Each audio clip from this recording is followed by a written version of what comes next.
உண்மையை சொல்ல போனா இது ரஜினிகாந்த் நடிக்க வேண்டிய படம். அவர் இந்த வேஷம் போட்டு நடிக்க மாட்டாரு. அது பெண்ணா மாத்தி என்ன நடிக்க வச்சிருக்காங்க.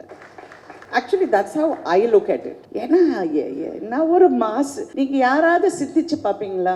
இந்த கிழவி, தாய் கிழவி வந்து ஒரு ரஜினிகாந்த் ரேஞ்சில் வந்து கொண்டு போயிட்டாங்க படத்தை. I look at it and எனக்கு என்ன இதுல வியப்புனா இந்த சிவகுமார் தான். இந்த பையன் ஒரு வார்த்தை கிடையாதுங்க. இந்த மேக்கப் போட போகும்போது எனக்கா கோவம், யோ என்னையா பண்றீங்க? 4.5 மணி நேரம் உட்கார்ந்து தேய்ச்சி அந்த காதை குத்தி, ஐயோ வாயில இது அந்த வாய்க்குள்ள அந்த இதெல்லாம் போட்டு கண்ணு அப்படியே பார்த்தா I have to thank mister Kamal Haasan. அப்பமா சாமி, அவர் வந்து உண்மையிலே சொல்லணும், ஒரு ரோலுக்கு நான் இவ்வளோ அழுவுறேன். அவர் எவ்வளோ ரோல்ஸுங்க சலிக்காம அவர் செஞ்சிருக்காருங்க. அந்த இடத்துல யார் திட்டு வாங்கினாங்கல்லாம் நான் அந்த கதைக்கே நான் போல.